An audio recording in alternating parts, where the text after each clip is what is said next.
Hey everybody, welcome to another long-awaited episode of the Motley show where I try to take one of the stories out of the echo chamber, see what's really going on, and see if we can get a piece of the real news. So this week there was yet another Super Tuesday, maybe a less Super Tuesday than the original one, but still a big day, because the two states, Ohio and Florida, were decided in the race for president. And the reason why those two are so important is because they are winner-take-all for delegates. Florida has 99 delegates, Ohio has 66.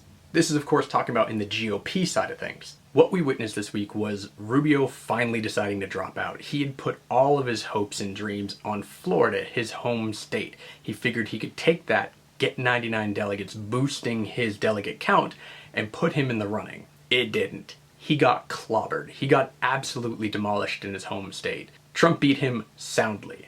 And within minutes of that happening, Rubio left the race, which was the smart thing to do. There was really no play for him anymore. Everyone was going to be calling for him to get out of the way, and hopefully his voters would go to Cruz. Of course, this is coming from the GOP establishment, or the people that really just don't want Trump. But there is somebody else still in the race besides Trump and Cruz, and that's John Kasich.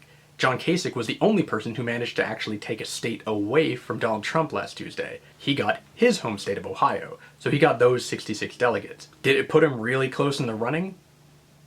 No.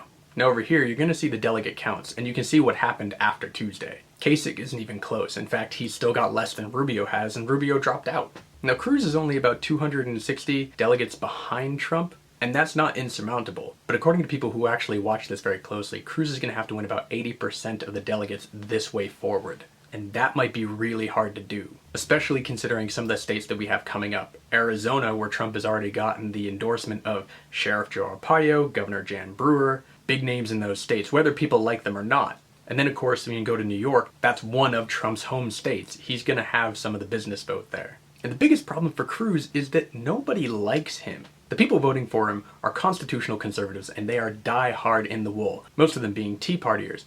And they are not going to leave, but I don't know if there's a lot of pickup for Cruz. There might be people who just see it as a two-man race between Trump and Cruz, and they're going to go for Cruz to stop Trump. But Trump is so far ahead at this point that I don't know if there are enough people like that, and make it so that when he comes into the convention, he has enough to lock it up on the first ballot. Now going back to Trump, Trump is actually going to have to win 55% of the rest of the delegates to actually go into the convention with enough to lock it in first ballot. And as for Kasich, it's mathematically impossible. He'll need 102% of the rest of the delegates to actually get there. So Kasich is banking on a contested convention. He's banking on the fact that no one will get there with a majority of the delegates, and then they'll do a brokered convention. So they'll run the first ballot, nobody will get enough, they'll run a second ballot and see where people start to fall, and he will start to push himself as being the only person who can really unify the party and the only person who's really electable in a national election. Now the polls don't necessarily support him in that, but people who watch politics and think that the political system might actually balance out,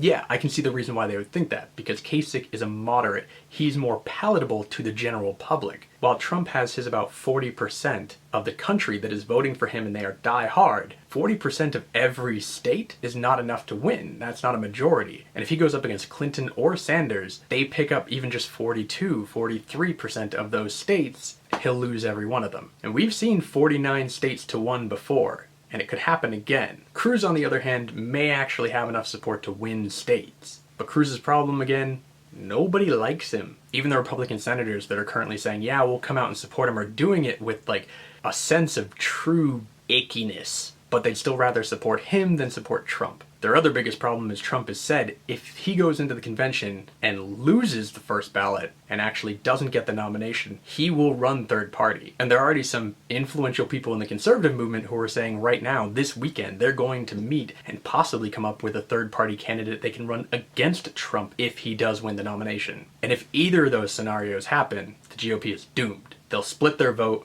and the Democrats will waltz right into the White House, whoever it is. Speaking of the Democrats, they have a much different delegate count. A nominee actually needs 2,382 delegates by the time they get into the convention to lock it in first ballot. And as you can see here, Clinton is much closer. Now you might not see people reporting that number for Clinton, or actually either of these numbers, because what they're doing is they're reporting the delegates that these people have won. And Clinton has actually only won around 1,100 delegates in the actual contests, but what she has is the superdelegates, and she's got a huge advantage on that. 467 to 26. That's a huge cushion that she can lose. Going into the upcoming contests, she can lose by little by little by little and keep losing delegates because she's got this huge cushion of superdelegates to back her up. There are still 200 superdelegates that haven't actually allocated themselves to anyone yet. So Bernie could start to pull those if he can show momentum, if he can show that he can actually win. But since he lost most of the states on Tuesday, I don't know if that's going to happen. He did pretty well. Again, most people are going to say he got completely trounced on Tuesday because he didn't lock up the states, but he did pull in a lot of delegates. He's still keeping himself in the running. There's no reason that people should be calling for him to get out of the race. Again, if you look at the strict delegate count, he's much closer, but he's going to have to pull off a really miraculous role going forward. And it is possible. Some people say that the states coming up, the rest of this race, is actually much more friendly to him than it is to Clinton. You know, Clinton trounced him in Florida, but Clinton also beat Obama there in 2008 as well, so that wasn't exactly unexpected. The real question becomes,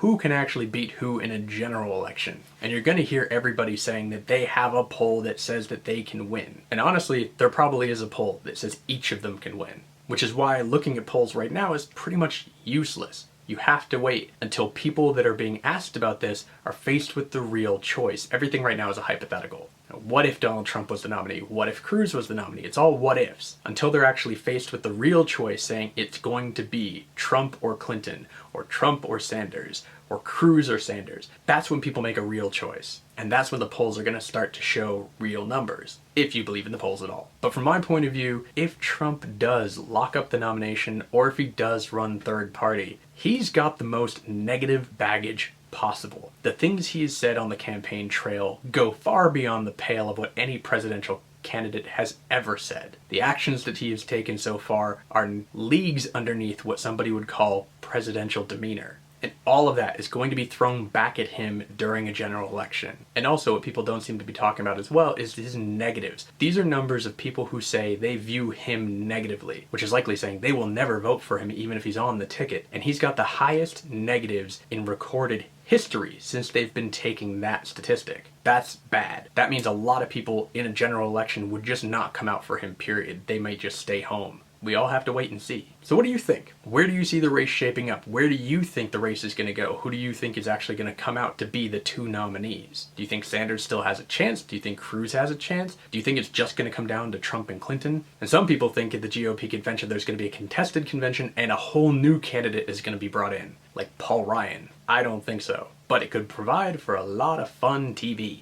So let me know what you think in the comments down below. Thanks again for watching another episode of the Motley Stew Show. I am really glad to be back. Thanks for sticking with me, and don't think I forgot about it. Here's a little bit of the kids.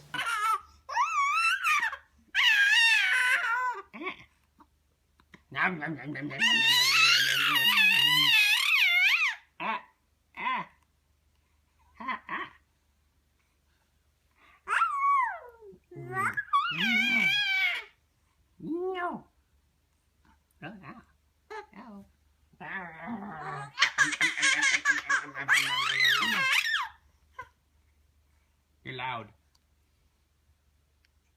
That's my nose. And right now, some states are banning that. They're not even allowing gun stores to sell smart guns because the NRA doesn't want that kind of technology out there, because they think it'll hinder the fact that people could give guns freely to other people or sell them to private citizens, which should tell you what the NRA's motivation is. But it's really not their choice. It's not their religion. It's the religion of the parents. Me being an atheist, I'm not going to push that on either of the boys. I'm not going to push any religion on them. And when they grow up, if they choose to be something else, that is completely within their realm of decision making.